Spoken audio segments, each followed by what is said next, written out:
अस्सलाम वालेकुम स्टूडेंट्स, आज जो हम next lecture that is of lesson number 6 we are moving toward that lesson is the man who was a hospital. It's a very interesting lesson, it's a bit exaggeration, इसके अंदर कुछ exaggeration दी गई है, some kind of funny comic humorous exaggeration. तो थोड़ा सा हम इसका एनालिसिस करते हैं इस टाइटल का। The man that is the noun, okay, the man, and then this whole is a clause and that is called adjective clause. That is called adjective clause which modifies this noun the man. Move toward that particular area, this particular area a hospital. ये who हमारे पास क्या है, that is a relative pronoun. Was is a, you can say, linking verb, and a hospital we mostly don't put an article with hospital, church, school, college, university and even though bed. इसके साथ हम preposition article हम indefinite article नहीं लगाते, लेकिन article लगाते कब है, दैट इज एक्सेप्शन, जब हम इनको प्राइमरी पर्पज से हट के यूज़ करते हैं। ठीक है, हॉस्पिटल को और स्कूल को, कॉलेज को, यूनिवर्सिटी को, चर्च को, बेड को, किसी भी ऐसी चीज़ को जब हम इनके प्राइमरी पर्पज से हट जाते हैं then we add you can say indefinite article. Otherwise हम जो प्राइमरी पर्पज पे जाएं तो हम उसके लिए इनडेफिनेट आर्टिकल नहीं लगाते। तो इट्स अ वेरी फनी, एक आदमी होता है जो अपने आप को ये समझता है कि वो पूरा हॉस्पिटल है। The man who was a hospital, एक आदमी जो एक हस्पताल था, अपनी ज़ात में हस्पताल था। हस्पताल में क्या होता है, मरीज़ होते हैं और उनको डिफरेंट किस्म की डिजीज़ेज़ होती हैं। That person feels that he has lot of diseases. जब वो ये समझता है कि वो इतनी ज़्यादा उसकी डिजीज़ेज़ हैं तो वो ये समझता है कि वो हॉस्पिटल है। तो एक फ़नी सा है, कॉमिक सा है, बड़ा इजी लेसन है, बिल्कुल एज़ यूजुअल जैसे सिनोनिम हैं और कुछ ग्रामर के पॉइंट्स हैं और देन एक्सरसाइज के क्वेश्चन हैं, इनको हम थोड़ा डील करेंगे। तो इस लेसन के अंदर जो है वो ये बातें जो हमने देखनी हैं। तो मैं स्टार्ट करता हूँ जेरम के। जेरम ने लिखा है, he is a great writer. It was my liver that was out of order. Out of order का मतलब होता है नॉट फंक्शनिंग प्रॉपरली। कोई भी मशीन जब काम नहीं कर रही होती तो वो आउट ऑफ ऑर्डर होती है। तो लीवर भी एक किस्म का हमारा ऑर्गन है that function as machine. It was my liver that was out of order. ये मेरा जिगर ही था जो काम नहीं कर रहा था। I knew it was my liver that was out of order. That again he repeats thus you can say statement because I had just been reading patent liver pill circular. patent का मतलब क्या होता है, authentic. patent का मतलब क्या होगा, authentic, यानी ये इसका हम synonym कह सकते हैं, genuine भी कर सकते हैं, ठीक है, और registered भी इसके लिए synonym कर सकते हैं। liver pill, pill कहते हैं टेबलेट को, कि लीवर के रिलेटेड कोई टेबलेट है उसका एक सर्कुलर कहते हैं लीफलेट को। ये जो ब्रशर होते हैं, और आपने नॉर्मली देखा होगा जो मेडिसिन का काम करते हैं, जैसे मेडिकल रिप्रेजेंटेटिव होते हैं, मेडिकल रैप होते हैं, वो डिफरेंट किस्म के ब्रशर उठाए होते हैं, तो वो उसको जो है वो प्रेजेंट करते हैं। उसके ऊपर डिजीज़ेज मेंशन होती हैं, उसके ऊपर आपके वो जो मेडिसिन मेंशंस होती हैं, उसके ऊपर जो है वो सिम्टम्स मेंशन होते हैं। तो वो लीफलेट की बात कर रहा है। इन विच वर डिटेल्ड द वेरियस सिम्टम्स कहते हैं साइंस, इंडिकेशंस, कि जिसके ऊपर क्या थे, डिफरेंट किस्म के साइंस थे, लीवर के डिफरेंट सिम्टम्स थे, वो कहता है उसने पढ़ी। By which a man could tell when his liver was out of order, कि कोई भी आदमी जब उसे पढ़ेगा, उसका अगर लीवर आउट ऑफ ऑर्डर है तो वो बताएगा ये सिम्टम्स मेरे अंदर मौजूद हैं। तो राइटर ने भी पढ़ी। उसके बाद क्या कहते हैं, आई हैड देम ऑल, वो कहते हैं सारी की सारी सिम्टम्स मौजूद थी उसके पास, तो लिहाजा उसने कहा it was my liver that was out of order. ये क्वेश्चन 1 है एक्सरसाइज का, इसको आपने मार्क करना है अपने पास। ये paragraph, first paragraph is a complete answer of that you can से question. It is a most extraordinary thing. Most superlative degree है, आपको पता है। अ मोस्ट अगर लगा देंगे तो अ मोस्ट का मतलब होता है वेरी। वैसे हम सुपरलेटिव डिग्री के साथ दा लगाते हैं, यानी डेफिनेट आर्टिकल लगाते हैं, लेकिन यहाँ पे मैंने इनडेफिनेट आर्टिकल देखा है, तो इसका मतलब क्या होगा, a most mean very. Extraordinary, amazing, it's a most extraordinary thing, कि कितनी अमेजिंग बात है। But I never red a patent medicine advertisement. Patent का मतलब भी क्या होगा, ऑथेंटिक, रियल। एडवर्टीजमेंट वही इश्तिहार। विदाउट बीइंग इम्पेल्ड, इम्पेल्ड का मतलब होता है फोर्स। इम्पेल्ड का मतलब क्या होता है, इन्फोर्स्ड, कि मैं इस बात पे मजबूर ना हुआ हूँ पढ़ने के बाद, to the conclusion, to the result, इस नतीजे पे ना पहुँचा हूँ, that I am suffering from that particular disease, कि मैं उस डिजीज़ से जो है वो सफ़र कर रहा हूँ। There in dealt with its most virulent form. Virulent का मतलब होता है डेंजरस, पॉइजनस, डेंजरस, पॉइजनस, कि वो सिम्टम्स पढ़ता है, कोई भी एडवर्टीजमेंट पढ़ता है तो उसे फील होता है कि ये सिम्टम उसके अंदर मौजूद हैं, और फिर वो ये समझता है कि ये बीमारी भी उसके अंदर मौजूद है। एक लफ्ज़ है डील इन और एक होता है डील विद। देखें, जो डील इन होता है इसका मतलब होता है बिजनेस करना, कारोबार करना, और डील विद होता है किसी मामले को टैकल करना। तो दोनों में फ़र्क है, deal in and deal with.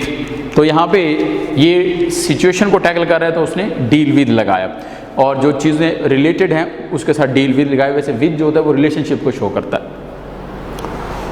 तो the diagnosis, the examination seems in every case to correspond. Correspond का मतलब होता है रिलेट, रिलेट करना, कि वो केस जो मैं पढ़ रहा होता था वो रिलेट करता था किसके साथ, exactly accurately with all the sensations that I have ever felt. Sensation, feelings, कि मेरे अंदर जब मैं सिम्टम्स पढ़ता था वो फीलिंग्स मेरे अंदर जो आती थी उनको मैं क्या करता था, मैच करता था, रिलेट करता था, वो रिलेट हो जाती थी, और जब रिलेट होती थी तो मुझे फील होना शुरू हो जाता था कि मुझे वो बीमारी है। कहते I remember going to the British Museum, कि उसे याद था, कि मुझे याद है कि मैं ब्रिटिश म्यूज़ियम गया एक दफ़ा, one day to read the treatment for some slight ailment. Ailment का मतलब होता है disease, slight mean light, minor सी, एक माइनर सी डिजीज़ थी, उसकी सिम्टम्स पढ़ने गया, उसकी मेडिसिन पढ़ने गया वहाँ पे ब्रिटिश म्यूज़ियम में। Of which I had a touch. Touch का मतलब होता है attack. Hay fever, hay fever क्या होता है, it's a kind of fever, तब का ही बोलते हैं इसको। I fancy, I think it was, मेरा ख्याल है ये मुझे बुखार था, इस तरह का हे फीवर था, तो मैंने कहा चलो इसके बारे में पढ़ने जाता हूँ। ब्रिटिश म्यूजियम चला गया। I got down the book, मैंने वो बुक निकाली, and read all I came to read. Read इसलिए पढ़ा है क्योंकि पास्ट टेंस है, टू रीड क्योंकि वर्ब की फर्स्ट फॉर्म है, तो वर्ड्स देखें सेम है, स्पेलिंग सेम है, but the pronunciation is change. Read I all I came to read, मैंने वो सब कुछ पढ़ डाला जो मैं पढ़ने आया था। And then appeared in an unthinking moment. Unthinking का मतलब होता है impulsive, impulsive moment, unintentional moment. ऐसे ही बेखबरी के आलम में, ना चाहते हुए मैंने क्या किया, I idly turned the leaves.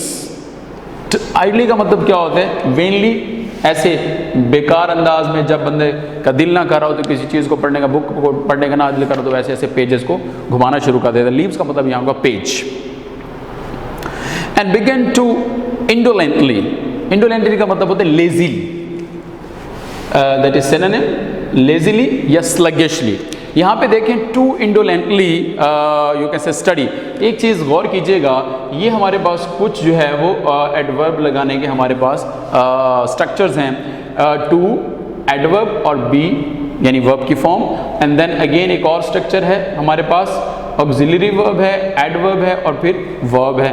एक और स्ट्रक्चर है, ऑक्सिलरी वर्ब है, ठीक है, और पहले ऑक्सिलरी वर्ब है, फिर वर्ब है, उसके बाद एडवर्ब है। तो ये तीन स्ट्रक्चर जो हैं वो इस तरह हम एडवर्ब को जो है वो प्लेस करते हैं। तो एडवर्ब के डिफरेंट जो है वो यूजेज हैं, ग्रामर में इसको देखते हैं हम।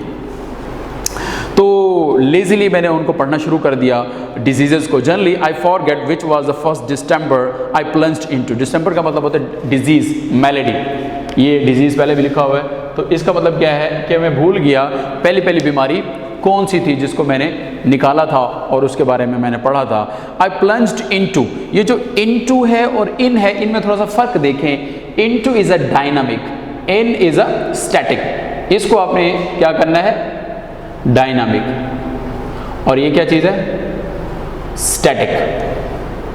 और ये क्योंकि डायनामिक है, इनटू डायनामिक है तो डायनामिक वर्ब लेता है। इन स्टैटिक है तो ये स्टैटिक वर्ब लेता है, यानी स्टैटिक वर्ब भी लेता है और स्टैटिक वर्ब भी लेता है। तो लिहाजा आई प्लंज इनटू कि मैंने क्या किया कि मैं किस बीमारी के हवाले से मैंने उस बुक के अंदर डाइव किया था, मैंने गोता लगाया था। तो मैं देख ही रहा था उस बीमारी को, और वो बीमारी क्या थी, सम फेयरफुल डिवास्टेटिंग स्करेज। डिवास्टेटिंग का मतलब क्या होता है, डेडली, ठीक है, और स्करेज का मतलब होता है प्लेग। कि वो एक वबा थी और बड़ी खौफनाक और बड़ी तबाहकुन वबा थी जिसके बारे में मैं पढ़ रहा था। I know and before I had glanced half down the list, वही वबा जिसको मैंने अपनी आंखों से देखा था बुक के ऊपर लिखा हुआ, उसकी आधी लिस्ट यानी सिम्टम्स की आधी लिस्ट को मैं पढ़ने से पहले ही अब द प्री मॉनिटरी का मतलब होता है इनिशियल, कॉशनरी भी बोलते हैं, इनिशियल भी बोलते हैं, ऐसी इब्तदाई अलामात जो बीमारी के आगाज़ में पाई जाती हैं, सिम्टम इन साइंस। तो वो फीलिंग्स, वो सिम्टम्स आधी लिस्ट मैंने पढ़ी हुई थी किसकी, वो जो फेयरफुल डिवास्टेटिंग स्करेज था, यानी वो वबा थी, खौफनाक वबा थी।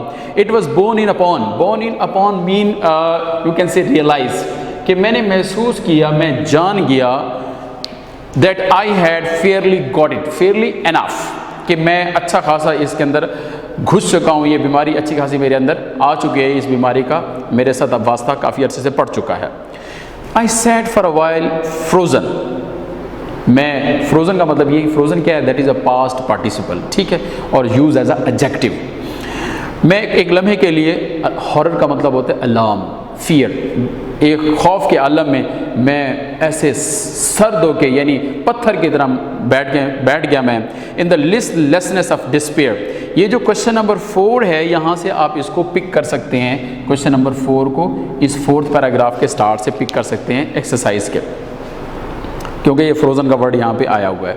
Then in the listlessness of despair, listlessness का मतलब होता है रेस्टलेसनेस, बेचैनी, इस्तराब, लापरवाही के मीनिंग में भी आ जाता है कि मैं लिस्टलेसनेस, और डिस्पेयर का मतलब होता है एंग्विश, और एक और मतलब ये होता है डिस्पेयर, मायूसी, दर्द, कुढ़न, और उस लापरवाही और उस बेचैनी के कुढ़न में I again turned over the pages, मैंने पेज घुमाना शुरू कर दिया। टर्न ओवर का मतलब होता है उल्टाना, ठीक है। आई केम टू टाइफाइड फीवर, और मेरा सीधा जो पेज खुला वो सीधा टाइफाइड फीवर पे गया, और उसको क्या किया, read the symptoms, read the science, discovered that I had typhoid fever, वो टाइफाइड फीवर भी उसके अंदर था। मस्ट हैव हैड, ये मस्ट हैव हैड क्या है, इसको आपने गौर करना है। ये जो मस्ट है ये क्या चीज़ है, मॉडल वर्ब है, ठीक है। मॉडल वर्ब के साथ वर्ब की फर्स्ट फॉर्म आती है, और हमने हैव लगाया हुआ है, क्योंकि मस्ट के साथ फर्स्ट फॉर्म आती है तो हैव फर्स्ट फॉर्म, और हैव के साथ कौन सी फॉर्म आती है, हैड आती है, यानी had is a third form. तो इस तरह ये एक स्ट्रक्चर बन जाता है जिसको आपने देखना है, मस्ट के बाद वर्ब की फर्स्ट फॉर्म, और हैव के बाद थर्ड फॉर्म, मस्ट के बाद हैव आया, और हैव के साथ हैड आया, हैड क्योंकि थर्ड फॉर्म है। तो must have had it months without knowing it, कहते ये बीमारी तो कई महीनों से है, इस बात का इल्म ही नहीं था। Wondered thought what else I had got, कि कौन कौन सी बीमारी और है।